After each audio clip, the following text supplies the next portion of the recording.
चयन में हो रही देरी पर सियासत गर्मा गई है। कांग्रेस पार्टी ने बीजेपी पर जमकर निशाना साधा। खरमास बीतने के बावजूद बीजेपी विधायक दल का नेता नहीं चुने जाने पर सवाल खड़ा किया और कहा कि झारखंड बीजेपी में टूट का डर है। कांग्रेस के इन आरोपों पर क्या है बीजेपी का जवाब, इस रिपोर्ट में देखिए। क्या झारखंड बीजेपी में है टूट का डर?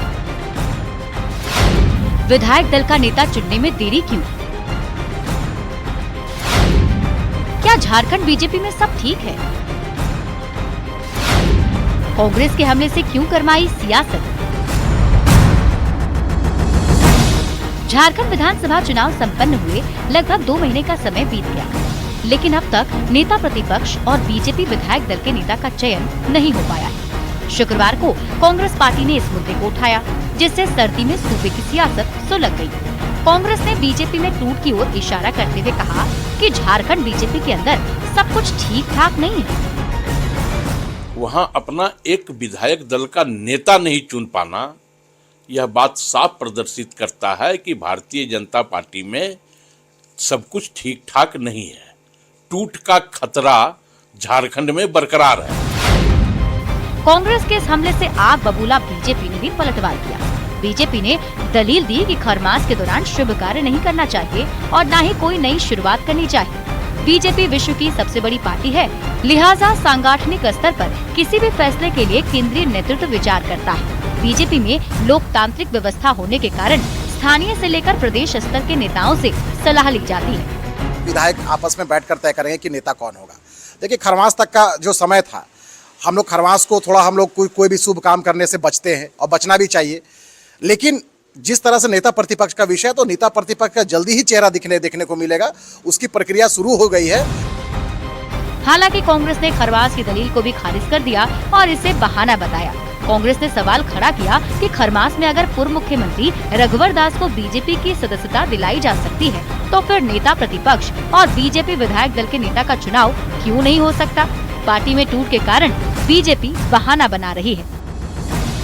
लेकिन खरमास में रघुवर दास जी को सदस्यता दिलवा दी गई और उस सदस्यता समारोह में न तो अर्जुन मुंडा जी ने शिरकत किया, न तो चंपई सोरेन जी ने शिरकत किया, न ही सीता सोरेन जी ने शिरकत किया और न ही मधु कोरा और गीता कोरा जी ने शिरकत किया। मतलब सब कुछ ठीक नहीं है। कांग्रेस पार्टी सीधा बीजेपी पर हमला बनी। कांग्रेस सवाल उठा रही है तो बीजेपी खरमास के नाम पर इस मुद्दे को टालने की बात कह रही है। देखना होगा कि झारखंड में बीजेपी विधायक दल के नेता का चुनाव आखिर कब तक हो पाता है। रांची संवाददाता अविनाश कुमार के साथ ब्यूरो रिपोर्ट, न्यूज़ 18। बढ़ते आगे, गोवा में काजू फेनी की तर्ज पर झारखंड में महुआ शराब को भी बढ़ावा दिया जाएगा, ये कहना है वित्त मंत्री राधा कृष्ण किशोर का। उन्होंने अधिकारियों को इसके लिए प्लांट लगाने और रिफाइंड महुआ शराब तैयार करने में जुटने की सलाह भी दी। झारखंड मंत्रालय में बजट पूर्व गोष्ठी में उत्पाद विभाग की बैठक के दौरान उन्होंने इस पर चर्चा की है और इसी के साथ डीजल की दर कम करने और बिजली उत्पादन के लिए प्लांट लगाने पर भी विचार के निर्देश दिए गए। में काजू पर आधारित काजू फेनी शराब बनती है, तो क्यों नहीं हम प्लांट लगा करके महुआ पर आधारित शराब, बढ़िया शराब और कम दाम में ग्रामीणों को दें कि फर्मेंटेशन जल्दी हो। उसके लिए लोग केमिकल का यूज कर लेते हैं। परिणाम ये होता है कि डेथ भी हो जाता है, कैजुअलिटीज भी होती है। लेकिन महुआ पर आधारित यदि हम जो है सो शराब बनाते हैं और उसकी बिक्री होती है, वो भी रिफाइंड वे में, तो एक तो कैजुअलिटी नहीं होगी, स्टेट को रेवेन्यू भी मिलेगा। अबुआ बजट को लेकर वित्त मंत्री की गोष्ठी जारी है और इसी कड़ी में स्कूली शिक्षा और साक्षरता विभाग की बैठक भी हुई। इसमें शिक्षा मंत्री रामदास सोरेन भी मौजूद रहे। शिक्षा मंत्री रामदास सोरेन ने कहा कि विभाग को लेकर योजना को वित्त मंत्री के सामने रखा गया, जिसमें शिक्षा व्यवस्था को और मजबूत बनाया जा सके। उन्होंने जानकारी दी कि स्कूल ऑफ एक्सीलेंस को अगले 5 साल में 5000 तक ले जाने का टारगेट रखा गया है। साथ ही पहले की सरकार में बंद पड़े स्कूल को भी फिर से चालू किया जाएगा ताकि बच्चों को पढ़ाई में परेशानी ना हो। स्कूल ऑफ एक्सीलेंस जो भी वर्तमान में पूरे राज्य में 80 विद्यालय का प्रारंभ किया गया है। उसको और ज़्यादा से कैसे बढ़ाएं, उसको हमें अभी जिला स्तर में खोलना है, राज्य स्तर, प्रखंड स्तर में खोलना है और पंचायत स्तर से भी खोलना है। कुल मिलाकर के हमारा ये लक्ष्य जो है इन 5 वर्षों में करीब 5000 सीएम स्कूल ऑफ एक्सीलेंस खोलने का ये लक्ष्य है, टारगेट है, जिस पर उस पर हमें बजट की आवश्यकता होगी। झारखंड कांग्रेस का जय बापू जय भीम जय संविधान कार्यक्रम 20 जनवरी से चतरा से दुमका तक चलेगा। प्रदेश प्रभारी गुलाम अहमद मीर 23 जनवरी को जरमुंडी में आयोजित कार्यक्रम में शामिल होंगे। झारखंड प्रदेश कार्यालय के नए भवन के लिए जमीन की पहचान का काम चल रहा है। 1 और 2 फरवरी को नगर निकाय चुनाव और आगामी बजट पर कांग्रेस के वरिष्ठ नेताओं की राय ली जाएगी। इस राय के आधार पर कांग्रेस सरकार को आगामी बजट के लिए प्रस्ताव सौंपेगी।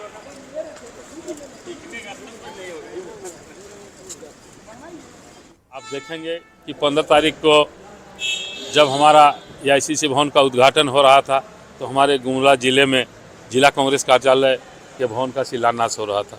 फिर कई जगह पर कल हम लोगों का जमशेदपुर में जो नवीकरण हुआ हमारा कांग्रेस भवन का, उसका हम लोग का उद्घाटन है। कल हम लोग कई जगह पर ज़मीन भी देखने का काम करेंगे प्रदेश कार्यालय के लिए।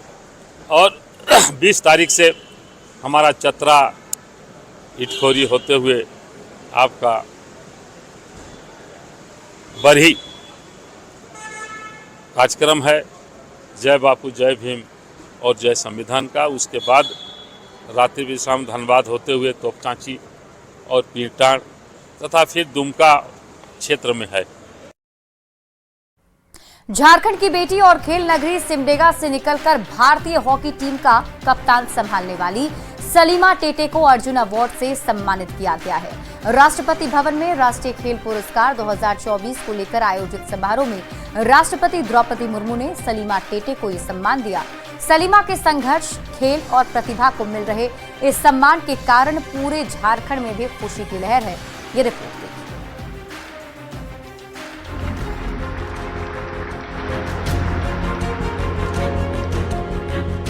झारखंड की बेटी और भारतीय हॉकी टीम की कप्तान सलीमा टेटे को अर्जुन अवार्ड से सम्मानित किया गया।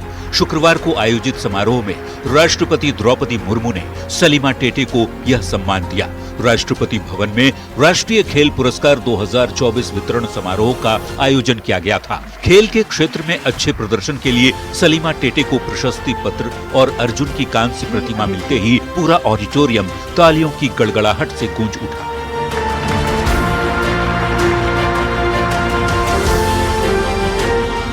श्री अभिषेक।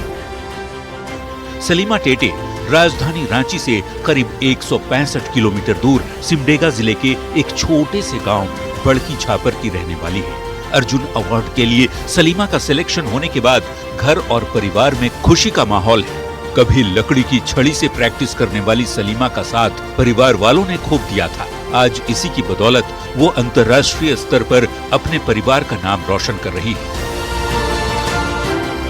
बहुत मैं बधाई दूं सलीमा बेटी के और अगला जीवन में और आगे बढ़ो मोर बेटी। अर्जुन अवार्ड के लिए सलीमा टेटे का चयन होने से खेल नगरी सिमडेगा में चारों ओर उत्साह है। यही वो जगह है जहां एक समय सलीमा ऊबड़ खाबड़ मैदानों में बांस के सहारे हॉकी की प्रैक्टिस करती थी।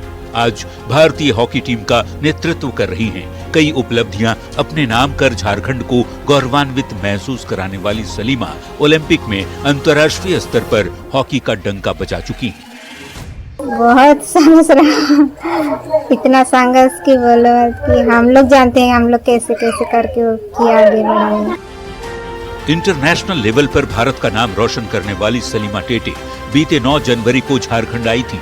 न्यूज 18 से बात करते हुए सलीमा टेटे ने अर्जुन पुरस्कार मिलने पर खुशी जताई थी। मैं बहुत खुश हूँ क्योंकि पहली बार जैसे अर्जुन अवार्ड वो भी झारखंड के एक प्लेयर को मिल रहा है, तो मैं बहुत खुश हूँ। और ये अवार्ड भले ही मुझे मिला है पर ये अवार्ड टीम को जाती है।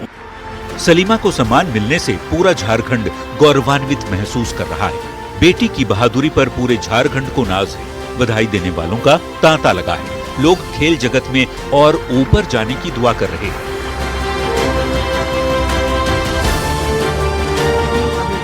रांची संवाददाता संजय सिन्हा और सिमडेगा संवाददाता श्रीराम पुरी के साथ ब्यूरो रिपोर्ट। न्यूज 18। सादगी, सुंदरता और विद्वता का दूसरा नाम है पूजा लकड़ा। 15 देशों की ट्राइबल सुंदरियों को हराकर पूजा ने ग्लोबल ट्राइबल क्वीन वर्ल्ड का खिताब जीता है। आदिवासी सभ्यता संस्कृति पर गर्व करने वाली और मेडिकल से लेकर मॉडलिंग के सफर में सफलता पाने वाली पूजा के बारे में आप भी जानिए हमारे इस खास रिपोर्ट। जोहार, मैं हूँ पूजा लकड़ा, आदि रानी, झारखंड की बेटी। आदि रानी, आप सबकी आदि रानी। मैं बनी हूँ ग्लोबल ट्राइबल वर्ल्ड 2025।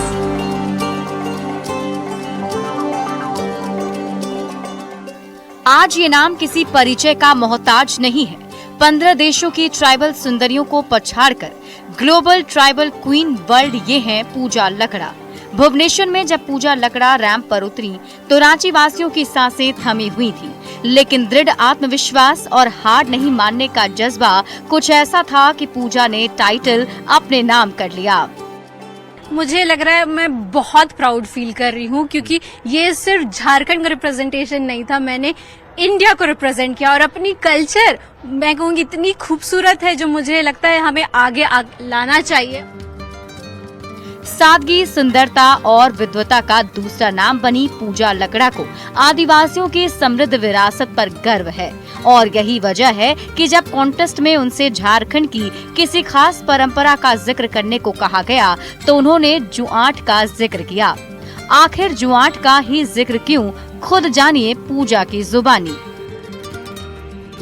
हम जब शादी में, उरांव समाज के शादी में जब देखते हैं तो वर और वधू को उसी जुआंट से बांधा जाता है, ये समझ कर कि जिस तरह ऑक्स जब साथ में काम कर रहे खेत में तो वो अपने अंडरस्टैंडिंग के वजह से टर्न लेते हैं साथ में, उसी प्रकार एक वर और वधू साथ में काम करे और साथ में हमेशा रहे। मन में लगन हो और कुछ करने की चाह हो तो असंभव भी घुटने टेक देता है और इसी को सच साबित कर दिखाया है पूजा ने। अगर मैं एक अकेली ट्राइबल लड़की जब आकर के इस स्टेज पे इतना बड़ा चेंज ला सकती है तो आप समझ सकते हैं अगर पूरे विश्व भर से अगर ट्राइबल्स आएंगे तो कितना बड़ा बदलाव लाएंगे। पूजा लकड़ा की जीत में पूर्व मिस यूनिवर्स सुष्मिता सेन का भी कनेक्शन सामने आया और उनके एक मैसेज ने पूजा में इतना उत्साह भर दिया कि चांद भी उनके हौसले के आगे पीछे छूट गया। जब मैं वहाँ गई तो ऐसे ही जैसे अनाउंस हुआ global tribal queen world is Puja Lakra, तब मुझे कहीं ना कहीं वो स्विच किया कि अगर हम यूनिवर्स से कुछ चीज मांगते हैं तो वो कहीं ना कहीं जरूर पूरा होता है। मेहनत तो जरूरी है और यूनिवर्स से मांगना भी बहुत जरूरी है। जड़ों से जुड़े रहने वाला आदिवासी समुदाय अब तक विकास की दौड़ में पीछे माना जाता था, लेकिन पूजा लकड़ा को वैश्विक स्तर पर मिली पहचान, आदिवासियों का सम्मान और समृद्ध परंपरा को मिले नए मुकाम ने एक ऐसा रास्ता खोला है जो आने वाले दिनों में आदिवासियों को नई पहचान दिलाएगा। वास्तव में सुष्मिता सेन, ऐश्वर्या राय के बाद अगर ग्लोबल क्वीन की बात करें, ट्राइबल क्वीन की बात करें तो वर्ल्ड क्वीन में आज पूजा लकड़ा का नाम आ रहा है। जाहिर है कि रांची भी खुद को गौरवान्वित महसूस कर रही है। कैमरामैन संत के साथ संजय कुमार सिन्हा, न्यूज 18 रांची। बढ़ते आगे, रांची पुलिस को बड़ी सफलता हाथ लगी है। पुलिस ने 2 लाख इनामी मोस्ट वांटेड पीएलएफआई का स्टेट कमेटी मेंबर और एरिया कमांडर कृष्णा यादव उर्फ सुल्तान को पुलिस ने गिरफ्तार कर लिया है। कृष्णा यादव 51 कांड में वांटेड था। साल 2021 में बालूमाथ थाने से पुलिस कस्टडी से भी कृष्णा यादव फरार हो गया था। सुल्तान को पुलिस ने मैकलुस्कीगंज थाना क्षेत्र से गिरफ्तार किया है। उसके पास से एक देसी कार्बाइन, पिस्टल, जिंदा कारतूस, मोबाइल फोन समेत अन्य सामान बरामद किए हैं। देखिए, ये एक बहुत ही सक्रिय पीएलएफआई का कमांडर कृष्णा यादव है जो काफ़ी सक्रिय था और लगातार घटनाओं को अंजाम दे रहा था। कुल मिलाकर उसके विरुद्ध अभी तक 51 कांड दर्ज हैं। पूर्व में भी ये गिरफ्तार हुआ था तो बालूमाथ थाने से यह पुलिस कस्टडी से भागा था। उस समय जो है ये बाथरूम के बहाने पानी मांगा और संतरी को पानी लाने भेज के ये भाग गया था। बड़ा ही शातिर उग्रवादी है ये।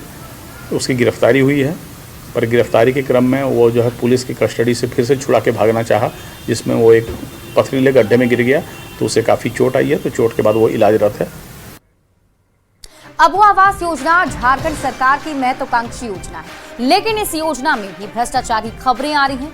हजारीबाग में एसीबी की टीम ने पंचायत सचिव दीपक दास को घूस लेते हुए गिरफ्तार किया है। पंचायत सचिव ने अबुआ आवास योजना के तीसरी किस्त जारी करने के लिए घूस मांगी थी। इसकी जानकारी जब एसीबी को दी गई तो टीम ने आरोपी पंचायत सचिव को गिरफ्तार कर लिया और आगे की कार्रवाई में जुट गई। जिले के विष्णुगढ़ प्रखंड के करगालो गांव की एक लाभुक जो अबुआ आवास योजना का लाभ ली है और वे जो है मकान का निर्माण करवा रही थी। बता दें कि इसी पंचायत की जो है पंचायत सचिव दीपक दास के द्वारा पैसे निकासी के नाम पर, यानी जो आवास योजना का जो महिला ने लाभ लिया था, इसकी पैसे के लिए जो है किस्त की पैसे के लिए 11,000 रुपए रिश्वत की मांग की थी। इसके लिए जो है महिला ने इसकी जानकारी एसीबी टीम हजारीबाग को दी और एसीबी टीम हजारीबाग ने इस पूरे मामले का जो है तहकीकात किया और आज जो है 11,000 रुपए रिश्वत लेते पंचायत सचिव दीपक दास को रंगे हाथ गिरफ्तार किया है। बता दें कि इस तरीके से जो लगातार एसीबी टीम के द्वारा कार्रवाई की जा रही है, तो कहीं ना कहीं ऐसे कामों में संलिप्त कर्मचारी या फिर कहले सरकारी पदाधिकारी और सरकारी कर्मियों के बीच जो है हड़कंप का माहौल जरूर देखने को मिल रहा है। सुशांत सोनी, न्यूज 18 हजारीबाग। अगली खबर आपको रांची से बताते हैं। रांची के तीरू फॉल में बड़ा हादसा हो गया। बुरमू प्रखंड में तीरू फॉल घूमने गए 3 युवक की डूबने से मौत हो गई। मृतकों में 2 सगे भाई आशीष और अंकुर के साथ ही दीपक गिरी शामिल है। सभी की उम्र 20 से 25 साल है। तीरू फॉल का युवाओं में काफी क्रेज है। हालांकि सुरक्षा के लिहाज से यहाँ कोई व्यवस्था नहीं है। आरोप है कि सुरक्षा की सही व्यवस्था नहीं रहने से ही ये हादसा हो गया। मौके पर पहुंची पुलिस और स्थानीय गोताखोरों की मदद से तीनों को बाहर निकाला गया।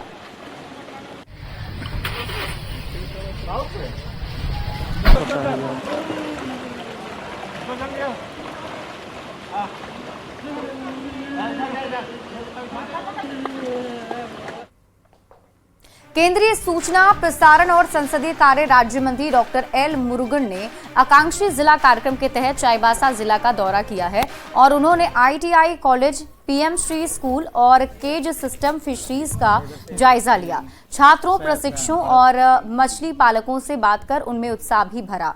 इसी के साथ केंद्रीय मंत्री ने अधिकारियों के साथ समीक्षा बैठक की और विकास योजनाओं पर दिशा निर्देश दिया है। एक बच्चा भी बिना एजुकेशन का नहीं रुकना, इसीलिए मेरा कॉन्सेप्ट है वो सारे बच्चा 100% बच्चा एजुकेशन करना उनका। We have to ensure whether they are continuously studying. ऐसे एक बहुत बड़ा एक अभियान चलने के लिए भी आज बोला। Prime minister Ayushman Bharat card के लिए भी आगे बढ़ने के लिए आज सुझाव दिया।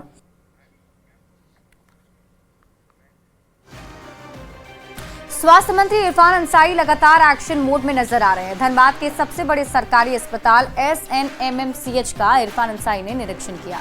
अस्पताल के निरीक्षण के दौरान मंत्री के अस्पतालों में काफी मंत्री को कमियां दिखी, जिसके बाद उन्होंने अस्पताल प्रबंधन को जमकर फटकार भी लगाई।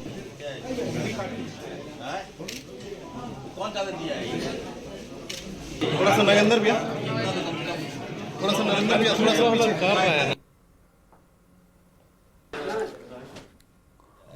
14 को खरमास था, ख़त्म हुआ है। ऑपरेशन इरफान अंसारी चालू हो गया। कितना गंदा बेड, इतना पैसा हम दे रहे हैं। देखिए बेड देखिए आपने। धनबाद जो है हमारा हार्ट है, ठीक है ना, तो इसकी स्वास्थ्य व्यवस्था बेहतर करनी चाहिए हमें। तो आप यहाँ के लोगों को, न केवल धनबाद के लोगों को बल्कि पूरे संथालपन्ना के लोगों को सुपर स्पेशलिस्ट जो धनबाद है ना, इसको हम देने जा रहे हैं सौगात के रूप में। मानिए सर, PMCH में 2 बार भर्ती हुए लेकिन अच्छा से इलाज नहीं होता, दवाई भी बाहर से खरीदना पड़ता और आज ये बेड बिछा हुआ है, उतना सफाई भी नहीं रहता। यस सर, और आप लोग आए हैं तभी, मंत्री लोग आए हैं ना सर, तब हुआ, नहीं तो नहीं होता है। धनबाद के निरसा से विधायक अरूप चटर्जी ने हिलटॉप आउटसोर्सिंग में हिंसा मामले में सांसद ढुल्लू महतो और चंद्र प्रकाश चौधरी पर हमला बोला। उन्होंने इसे रंगदारी की लड़ाई का नतीजा बताया है और कहा कि बाघमारा क्षेत्र में अपराध और असामाजिक गतिविधियों के पीछे राजनीतिक संरक्षण है। विधायक ने पुलिस से निष्पक्ष जांच और गहन जांच की मांग की है। धनबाद जिले के धर्माबांध ओपी क्षेत्र के हिलटॉप आउटसोर्सिंग में 9 जनवरी को हुई बमबाजी और गोलीकांड की घटना को लेकर झारखंड के निरसा से भाकपा माले विधायक अरूप चटर्जी ने बड़ा बयान दिया है।